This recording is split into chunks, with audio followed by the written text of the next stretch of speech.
Morning Kolkata, good morning India. Struggler গৌরীতে তোমাদের সবাইকে সুস্বাগত। দেখো আজকে আমার একটা নতুন বান্ধবীর সাথে তোমাদের দেখা করাবো। ওর নাম সুনন্দা। হাই সুনন্দা। হাই।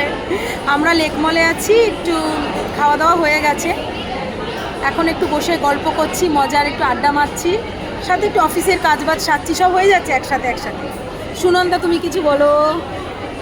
মানে কি বলবো, গৌরীর সাথে আমার খুব কম দিনেরই আলাপ, কিন্তু মানে কম দিনের আলাপে মনে হচ্ছে না যে কম দিনের আলাপ, মনে হচ্ছে বহু দিনের চেনা পরিচিত। মেয়েটাই এতটা ভালো, সত্যি কথা বলতে, আর নিজে এতটা আপন করে নেয়। একটু বাড়িয়ে বলছে সবাই, না, না, বিশ্বাস না, করো না, না।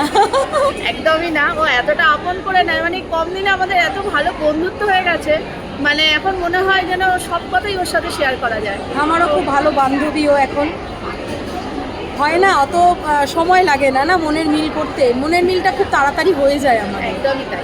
আমি আজকে ফার্স্ট টাইম লেক মলে এসেছি অটোতে করে। সো আর কি চাই, আর কিছু কি দরকার আছে? এর থেকে ভালো শুরু হওয়ার কিছু নেই। একদম। Be positive boss everyone, love you. Tata করে দিই একটু, Bye, tata, bye tata. By.